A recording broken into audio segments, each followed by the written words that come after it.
Padre, gracias te damos por este tiempo que tenemos para poder escuchar tu palabra. Yo te pido que puedas tú edificarnos, fortalecernos, hablar a nuestro corazón y que este tiempo sea un tiempo de enriquecimiento espiritual, de alimento espiritual. Queremos pedirte tu ayuda en el nombre de Jesús.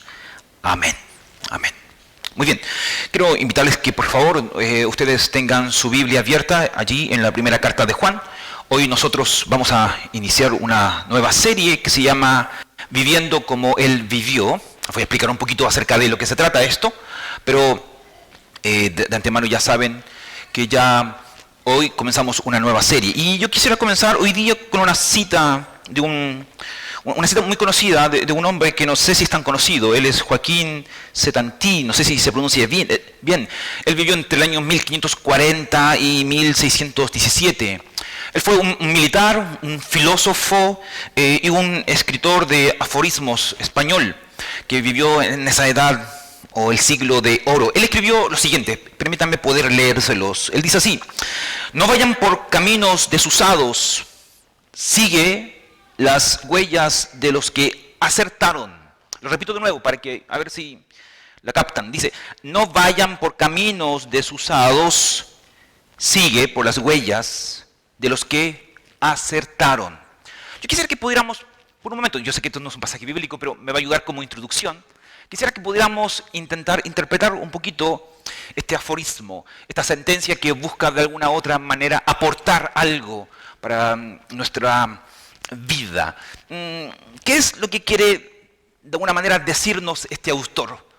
Es pareciera que concibe la vida mostrando que hay dos opciones, hay dos caminos en los que tú y yo podemos transitar y que obviamente tenemos que elegir.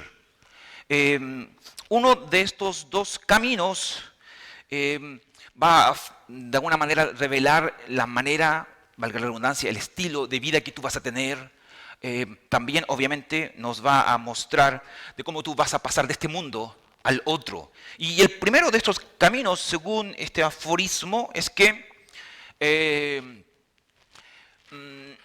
hay un camino que ha sido ya no transitado. Él dice que nosotros deberíamos ir por los caminos no que han dejado de ser útiles, que ya no son populares y que posiblemente muchas personas ya no transitan. Nosotros deberíamos dejarlo e ir por aquellos caminos de aquellas personas que han acertado en la vida. Pero, ¿qué es eso de un camino ya rechazado, desusado, que no tiene tal vez popularidad dentro de nuestra sociedad? Cuando nosotros pensamos en esa clase de caminos, y si nosotros siguiéramos la línea de este autor, quizás uno diría, ok, cristianismo quizás debería ser un camino que tú y yo no deberíamos transitar. Hay mucha gente que ya no opta por este camino. Hay mucha gente que piensa de que este camino del cristianismo es un camino impopular, innecesario. Hay muchos otros caminos que conducen a Roma, pero menos el del cristianismo. Y si nosotros siguiéramos a este autor y su énfasis, no vayas por él, existe la posibilidad que nosotros nos equivoquemos. Mateo capítulo 7 dice de que el camino del cristiano es un camino estrecho por el cual transitan muy pocas personas. Jeremías dice que hay un camino antiguo por el cual nosotros deberíamos consultar y preguntar ¿dónde está ese camino? Porque muchos no lo conocen. Juan 14 va a decirnos que ese camino es tan importante que nosotros deberíamos conocerlo porque es el único camino que nos conduce al Padre. Entonces, cuando leemos este aforismo, como que quedamos ahí. Vayan por esos caminos, dice él, por el cual las personas han acertado, pero dejen esos caminos desusados, que no transita nadie. Pero también hay otra cosa que este autor comenta en este aforismo, y es que ustedes y yo deberíamos ir por los caminos que las personas de alguna manera han triunfado. Pero ¿han acertado según qué? ¿O según quién? ¿Quién define cuando tú vas por un camino acertado que permite de alguna manera sentirse ganador, triunfador? ¿Quién decide eso? ¿Quién lo define? Puede ser posible que haya un camino muy popular y las personas piensen de que es el mejor camino, porque está lleno de logros, tal vez, de títulos, medallas, aplausos, popularidad. ¿Quién define lo que es más acertado? Si nosotros tuviéramos que pensar en Jesús, uno diría que quizás el camino de Jesús es el que tú y yo deberíamos caminar. Porque si alguien le dio respuesta a los problemas o a los desafíos de la vida, es Jesús. Entonces, ¿noten ustedes que este aforismo al iniciar esa dificultad? ¿Por dónde vamos?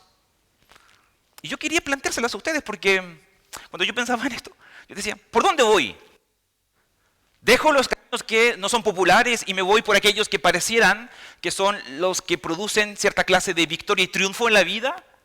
¿O voy por ambos, que al fin y al cabo me conducen a uno solo, que es Cristo? Yo creo que todos queremos vivir como Cristo. Y todos creo que también queremos caminar junto a Cristo. Si ese no es nuestro querer, yo creo que estamos equivocados, ¿ya? De estar aquí reunidos, de leer un momento la palabra, de cantar, porque si nuestro objetivo no es Cristo y nuestro objetivo es generar una clase de vida social, oye, podemos encontrar eso en muchos otros lugares y la podemos pasar de hecho mucho mejor quizás. Pero, ¿cuál es el camino o cuál es la vida que tú quieres tener?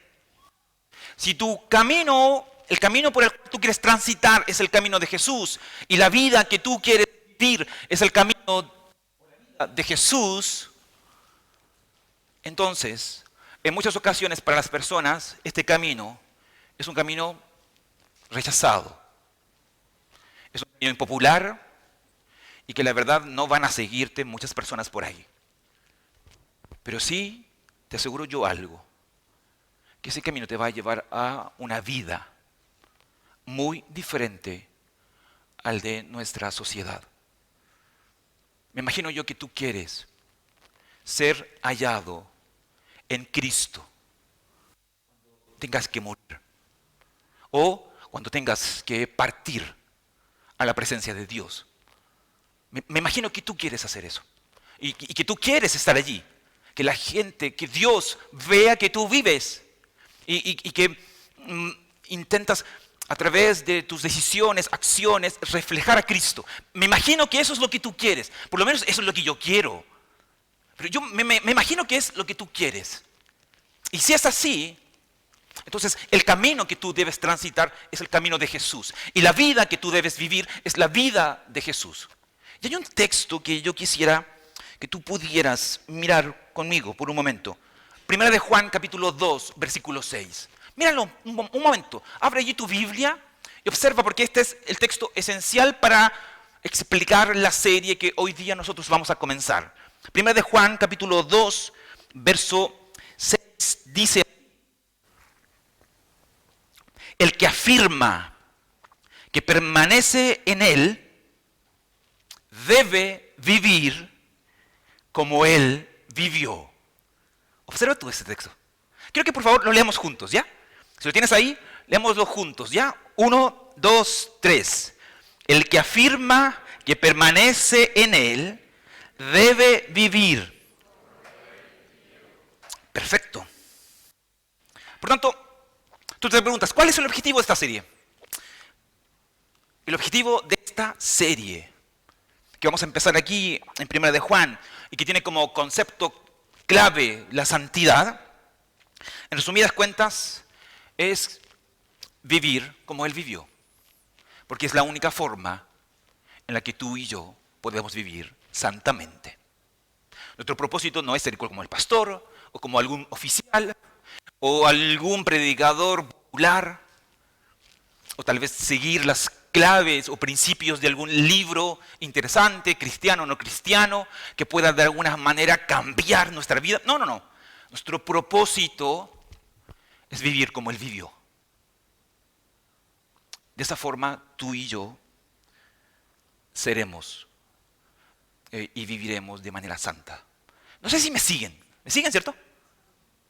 A ver, díganme, por favor, para no sentirme solo. Ya, perfecto. Por un momento me sentí solo, pero gracias. Gracias, porque por un momento dije yo, no, tal vez no me siguen. Perfecto. Entonces,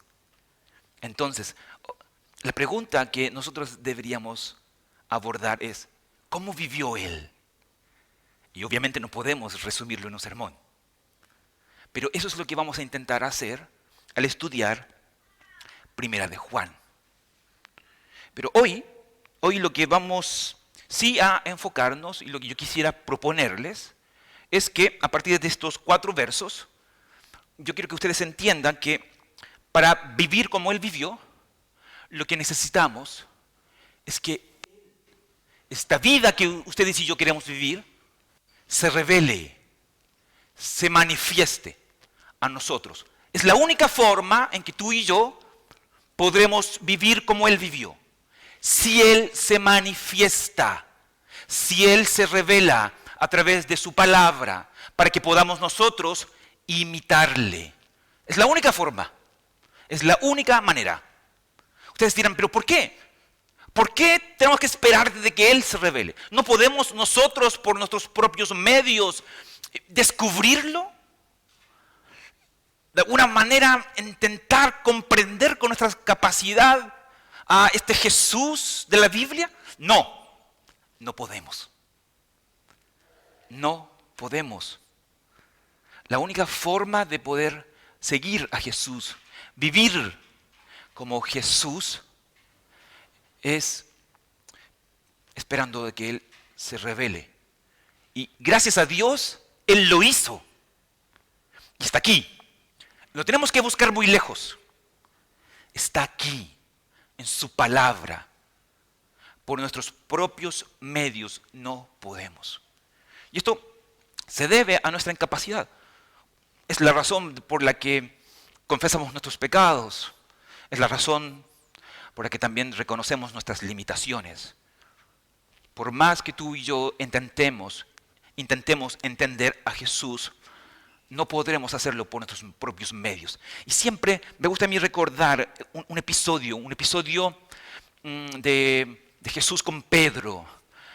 Hay un episodio en Mateo capítulo 16, donde Pedro se tira una frase así fenomenal.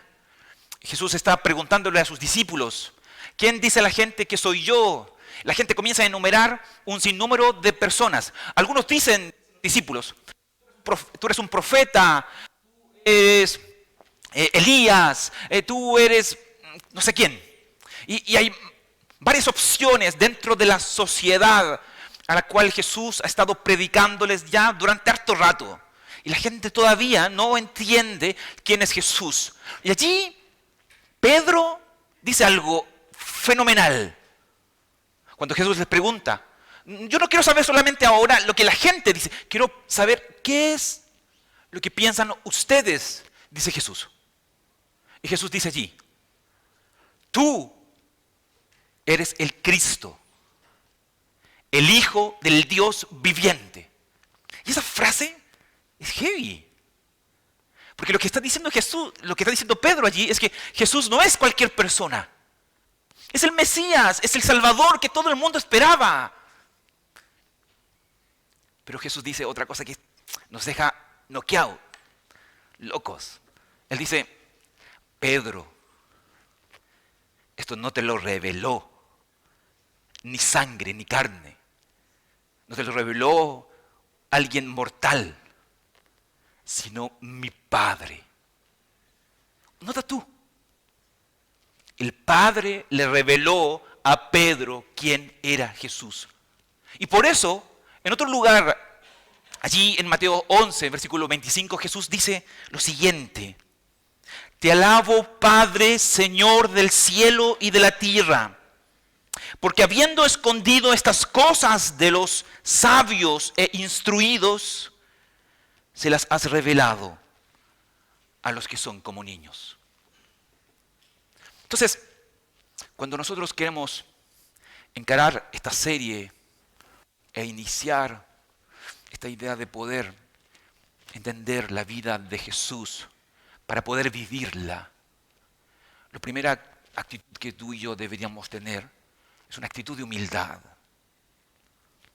una actitud de reconocer que vamos caminando a ciegas, a oscuras, que no podemos, solos no podemos, y que necesitamos que el Padre nos revele a Jesucristo. Es la única manera en la que tu vida puede cambiar. Tú necesitas encontrarte con Jesús cada día, más si tú no eres un creyente. Si no eres un creyente, efectivamente, tú requieres urgentemente encontrarte con este Jesús Salvador, porque solamente Él puede cambiar tu vida. Pero si tú eres creyente, tú igualmente lo necesitas. Yo también lo necesito. Necesito encontrarme con este Salvador para poder examinar mi vida, mirar mis puntos ciegos, los errores que cometo, la forma en que yo vivo y poder ser moldeado a su vida. Nuestro gran propósito no es tener una vida feliz. Hermano, amigo que ustedes me escuchan. No estamos aquí porque queremos ser felices. Eso es un resultado de un propósito mayor. Nuestro propósito es vivir a la estatura de Cristo. Si ese no es tu propósito, déjame nuevamente decirlo, estás en el lugar equivocado. Todavía tienes tiempo para huir. Porque nuestro propósito es ser moldeado a la estatura de Cristo. Y esa es la razón de por qué estamos acá. Leemos la Biblia, oramos, confesamos nuestros pecados y nos arrepentimos. Es la razón de por qué seguimos perseverando. Es la razón de por qué a pesar de nuestra miseria e imperfecciones nos levantamos nuevamente. Porque sabemos que un día seremos como Él. Y podremos ya vivir sin esta carga que tanto nos atormenta y de la cual de verdad quisiéramos huir, que es el pecado. Yo me imagino que ninguno de ustedes quiere vivir eternamente en esta condición de pecado en la que a causa de eso sufrimos, tenemos problemas matrimoniales, tenemos problemas existenciales, no le caemos bien a las personas o sencillamente no encajamos en un grupo social. Me imagino que tú no quieres vivir toda la eternidad así. ¿Sí? Ese es tu sentir también. Bueno, Jesús entonces es lo que tú y yo necesitamos. Así que vamos al texto, ¿ya? La idea no es escucharme a mí hablar y hablar. Quiero que vayamos al texto. Vamos a 1 de Juan. Entonces, capítulo 1, versículos 1 al 4. Y en ese texto vamos a mirar tres cosas. Tres, yo no sé, intento yo un 4, un quinto, pero siempre son tres, ¿ya? No sé a qué se debe que siempre son 3 puntos, son 3 ideas. Siempre son 3. Y la primera de estas 3 está allí en el versículo 1. La primera de estas 3 vamos a decirlo así. Para poder vivir como Él vivió, nosotros necesitamos entender de que esa vida se reveló por medio del Evangelio. Eso es lo que vamos a subrayar en el versículo 1. Mira tu versículo 1. Lean ustedes conmigo, por favor, versículo 1. Dice así, 1, 2, 3. Lo que ha sido desde el principio, lo que hemos oído, lo que hemos visto con nuestros propios ojos, lo que hemos contemplado, lo que hemos tocado con las manos. Esto les anunciamos respecto al verbo que es vida. Cuando tú lees este texto, leías estos 4 versos, me imagino que a ti te pasó lo mismo que a mí, si es que tú conoces un poco la Biblia. Este texto se parece mucho a Juan capítulo 1. Si pusiste atención en la liturgia, nosotros leímos Juan capítulo 1 para el momento de confesión. Y este texto se parece mucho al prefacio del Evangelio de Juan. Y por esa razón es que muchas personas, cuando leen este texto de 1 de Juan capítulo 1, y hacen esa conexión con el Evangelio de Juan capítulo 1 igual, de hecho los dos textos fueron escritos por el mismo autor, las personas comúnmente piensan de que el verbo que es vida es un título de la persona de Cristo. Muchos piensan que esa es la forma en que se debería entender esa frase. Pero la verdad es que grandes comentaristas, muy respetados, con mucho conocimiento, nos dicen que no deberíamos nosotros interpretar esta frase de esa forma. Por varias razones. La primera de ellas es porque la forma en que aquí se escribe el texto, esa oración, es muy diferente a la de Juan. Segundo, el concepto verbo o logos aparece en el prefacio una sola vez y no aparece nunca más en toda la carta, en toda la primera carta de Juan. Sin embargo, el concepto vida aparece 2 veces en el versículo 2 y aparece 5 veces en toda la carta. El énfasis del autor de Primera de Juan no es el verbo. El énfasis del autor de Primera de Juan es vida. Y esa palabra de vida deberíamos nosotros entenderla como todo el mensaje de Dios para el hombre. ¿Cuál es ese mensaje de Dios para el hombre? Evangelio. Que en un principio, o desde hace mucho tiempo, fue anunciado por los profetas. Y ahora, en el tiempo de Jesús, fue anunciado por Él mismo. Según nos comenta a nosotros Hebreos capítulo 1, verso 1. Donde este verbo que es vida, o del cual brota la vida, también podría ser una traducción correcta, es esta buena nueva, el Evangelio.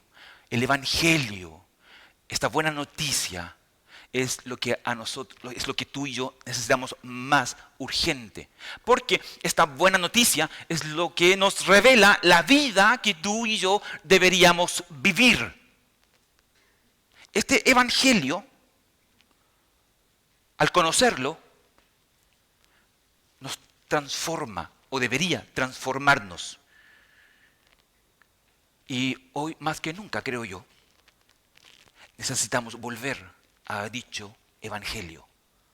Estamos muy acostumbrados a escuchar religión en lugar de Evangelio. Estamos muy acostumbrados a escuchar principios y normas, pasos a seguir en lugar de una buena noticia. Estamos muy acostumbrados a un discurso más legalista, algo que hacer y no saber o escuchar de aquel que hizo todo por ti y por mí. Entonces, para poder vivir la vida que tú y yo necesitamos vivir, primero que todo, lo que necesitamos es conocer este precioso evangelio y no olvidarlo. Necesitamos recordarlo, recordar de que si hoy podemos vivir de una manera diferente es gracias a lo que Cristo hizo y no gracias a lo que nosotros podemos hacer. Y ese evangelio es un evangelio puro, histórico y bíblico. No como el que se predica en otros lugares, comillas, no voy a decir nada con respecto a esos lugares, pero donde te cuentan el cuento de que tu vida va a cambiar si tú empeñas tu auto, si tú ofrendas más de lo que puedes, si tú eres capaz de una u otra forma hacer un pacto con Dios para que tu vida cambie. Eso no es evangelio, eso es aprovechamiento, es poner el dedo en la boca, es querer estafarte. El evangelio puro, bíblico, histórico, no se anda con rodeos. Apunta hacia una sola persona, Jesús. No a tu bolsillo, no a tus fuerzas, no a tus capacidades. Jesús. Jesús. Por eso, como Pablo lo dijo allí en Gálatas, nosotros también deberíamos así declararlo. Allí en Gálatas capítulo 1, verso 8, verso 9, dice: Mas si uno de nosotros o un ángel del cielo os anunciara otro evangelio diferente del que hemos anunciado, sea anatema, maldito. Y como antes hemos dicho, también ahora lo repito: si alguno nos predica diferente evangelio del que habéis recibido, sea anatema. Lo que tú y yo precisamos es ese evangelio. Ese evangelio que no ha sido tocado, manipulado. Porque el evangelio falso nos genera a nosotros grandes problemas. El evangelio falso le hace creer al cerdo que es una oveja mientras está revolcando en el lodo. Eso es lo que le hace un evangelio falso al no creyente. El evangelio falso engaña a las personas. Hace pensar que tú eres una oveja cuando realmente eres un cerdo, a pesar de que te estás revolcando en el lodo. Yo no creo que tú quieres vivir como un cerdo. Me imagino que tú quieres ser una oveja. Y quieres darte cuenta cuando estás ensuciándote con el pecado. Para eso necesitas un evangelio puro.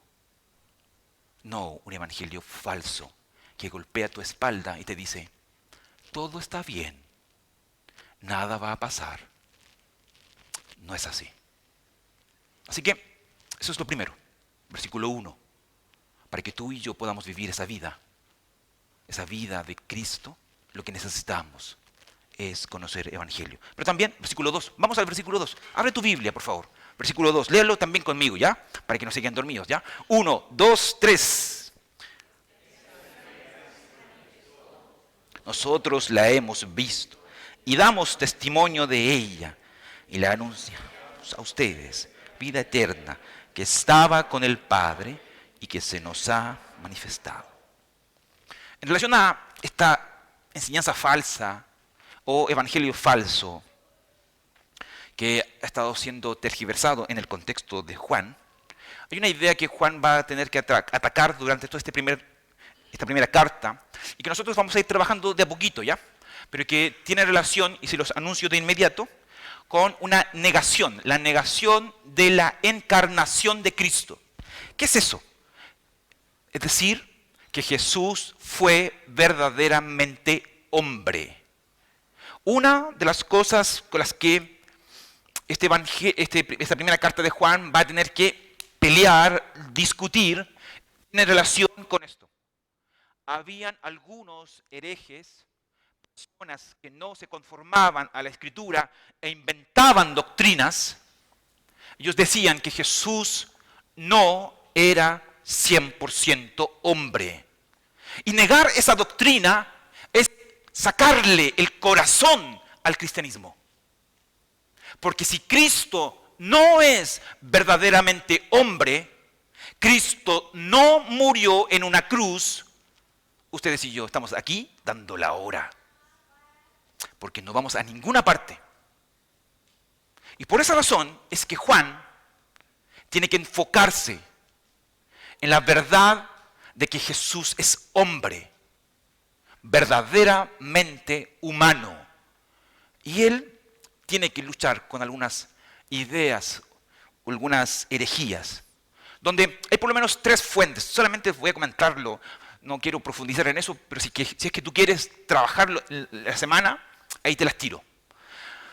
Habían por lo menos 3 razones o 3 fuentes posibles para esta negación de la encarnación de Cristo. El primero de ellos es algo que se llama docetismo, que es esta herejía que hablaba de Jesús como alguien que parecía tener un cuerpo.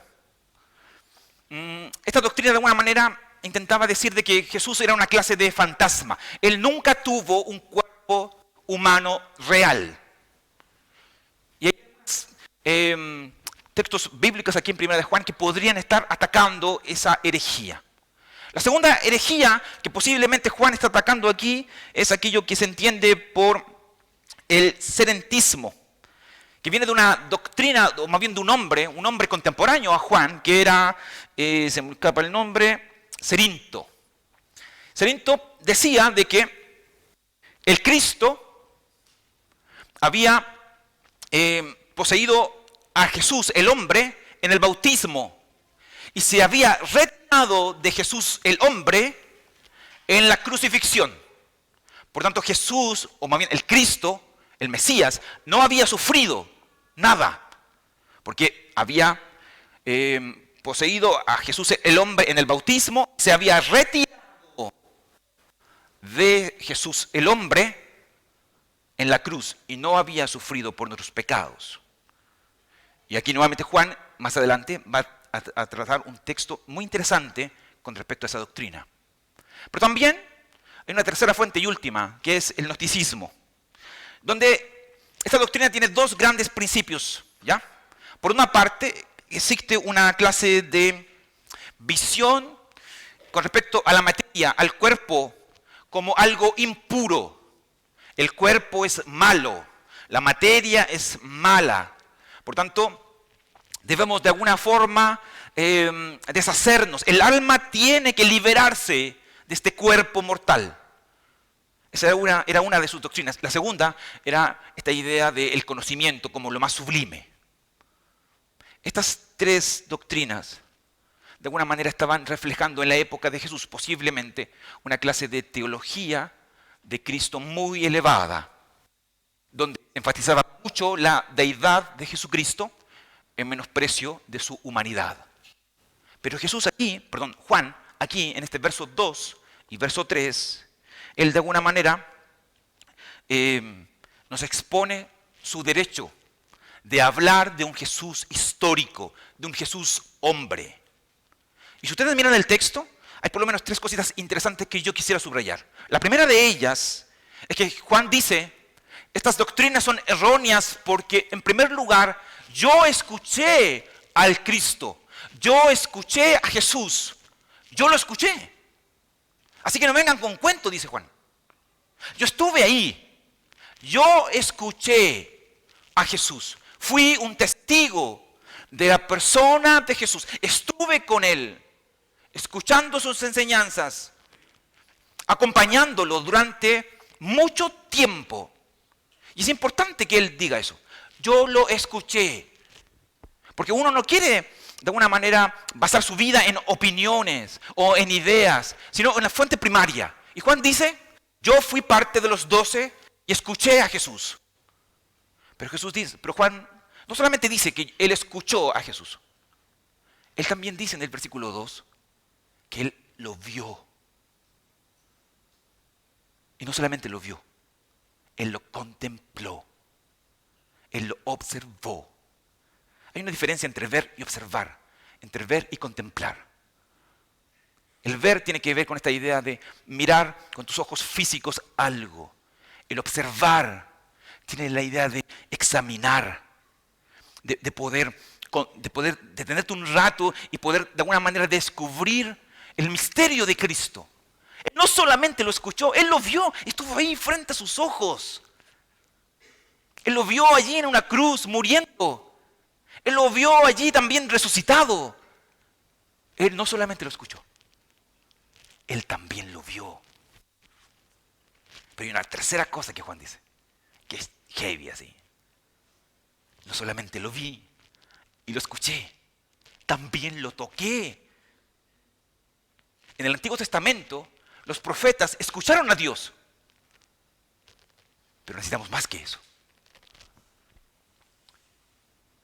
Mirarlo, obviamente, es avanzar en esto.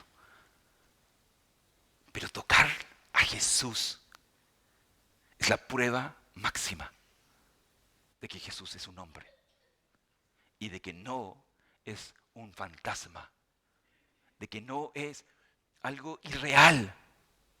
De alguna manera, Juan no se va aquí con cuentos. Él no está hablando de su imaginación. Él está hablando de alguien con el cual se relacionó, con quien pasó tiempo escuchando, mirando. El verbo entró en el tiempo. Lo eterno se hizo material, se relacionó con nosotros. Dice 1 de Juan que vimos su gloria. Y eso es otro nivel. Es otra cosa. Por lo tanto, cuando Juan escribe a partir de esta experiencia, usando sus sentidos, oído, vista, tacto, él nos está diciendo que no te cuenten cuentos. Jesús es real. Él murió en una cruz por ti. Dios se hizo hombre y se humilló. Y Él un día volverá. Y esa es nuestra certeza. Es la razón por la que nuevamente nosotros seguimos a este Jesús. Porque no es un cuento. Es algo real. Y Juan nos intenta explicar eso. Usando sus sentidos. Explicándonos de que todas estas ideas que intentan de alguna manera negar la existencia de Jesús son falsas. Él es un testigo junto con los 12, no solamente de su vida y de su muerte, es un testigo también de su resurrección. Y eso es maravilloso, hermanos, porque ustedes tienen aquí la base de vuestra fe.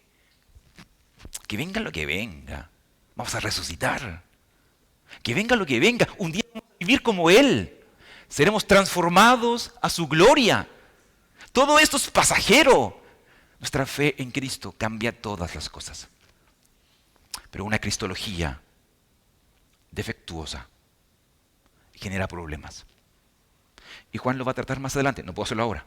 Estamos solamente en el prefacio. Pero si sigues los siguientes capítulos vas a ver eso, ¿ya? Una cristología defectuosa produce inmoralidad y un sinnúmero de otros problemas. Por esas razones que Juan defiende esta vida real. Entonces, no solamente nosotros podemos ver esta vida que debemos vivir a través del Evangelio, sino que esta vida que tú y yo debemos vivir se hizo hombre carne. Pero hay una tercera cosa, y con esto concluyo. Versículos 3 y 4. Vayan ustedes conmigo. Dice así: les anunciamos lo que hemos visto y oído, para que también ustedes tengan comunión con nosotros. Y nuestra comunión es con el Padre y con su Hijo Jesucristo. Les escribimos estas cosas para que nuestra alegría sea completa. Lo que quiere decir este texto es que para que tú y yo podamos vivir esa vida de Cristo, lo que nosotros necesitamos es recibir este testimonio y comisión apostólica. Ellos anuncian, ellos hablan de lo que vieron, escucharon, tocaron. Ellos hablan de eso. Y es interesante cómo en este pequeño verso se nos plantea este anuncio y comisión apostólica. Noten ustedes algunos términos. Por ejemplo, esta idea de testimonio como proclamación, anuncio. Ambas palabras son muy importantes y que le dan autoridad al mensaje apostólico. Por ejemplo, el concepto de testimonio habla de esta palabra de experiencia. Ellos experimentaron, vieron, escucharon. Ellos pasaron tiempo de vida con Jesús. El concepto de anuncio tiene que ver con una comisión. Ellos no solamente experimentaron, vieron, tocaron, ellos fueron comisionados para anunciar que esto no es un cuento, es una realidad. Ellos son testigos. Ellos experimentaron algo de manera personal. Reitero, si tú miras los evangelios, los evangelios nos cuentan cómo Jesús escogió a 12 para que estuvieran con Él y para comisionarlos. Ellos, a través de este pasaje, nos dicen de que ellos experimentaron a este Jesús hombre y fueron comisionados para anunciarlo. No con el fin solamente de proclamar, no solamente con el fin de que ellos pudieran ser testigos. El texto nos dice a nosotros de que tanto su testimonio como su anuncio tiene dos propósitos, uno inmediato y otro mediato. El primero de ellos está allí, en el versículo 3.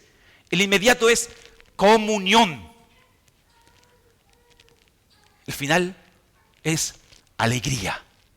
¿Notas tú? Ellos tienen la misión de este Jesús histórico, fin de producir comunión.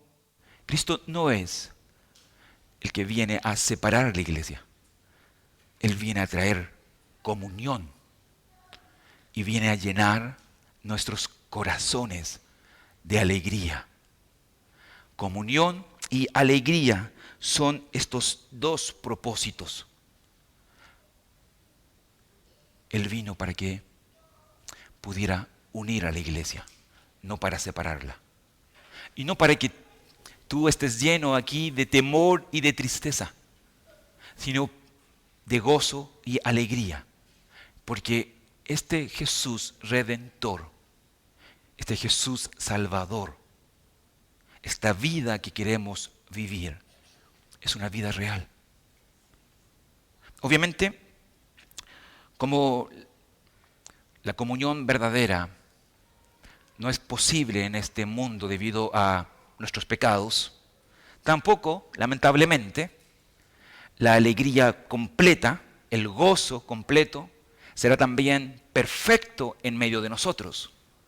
Pero, eso no significa que tenemos que desanimarnos. En el Evangelio encontramos comunión. Y en el Evangelio también hallamos gozo. Su propósito no es solamente salvarnos, es que tú creas en Él y de esa forma te incorpores a una comunidad. Cuidado con respecto a eso. Nuestra evangelización no involucra incorporación. Nosotros no anunciamos a los cuatro vientos que Cristo murió y resucitó simplemente porque queremos anunciar. Evangelio debe producir comunión, ser parte de un pueblo, para que de esa manera, teniendo esa comunión, juntos podamos experimentar ese gozo de la salvación. Ese gozo que no solamente horizontal, unos con otros, que Juan dice que ese gozo es un gozo vertical, con el Padre y con el Hijo. Concluyo yo con esto. Un autor antiguo decía lo siguiente: cual fuera la persona que tú imites, cual fuera la doctrina que aprendas, y cuáles los ejemplos que tú tomes, tales serán las muestras de quién eres tú. Tales serán también tus obras y tales serán las palabras que tú digas. Observa, el referente que tú tomes para vivir, seguir, creer de una u otra manera, transformarán tu vida. Este mismo autor dice más adelante, en un texto, lo siguiente: el que imita lo malo supera siempre al que le sirve de ejemplo. Y por el contrario, el que imita lo bueno siempre se queda corto.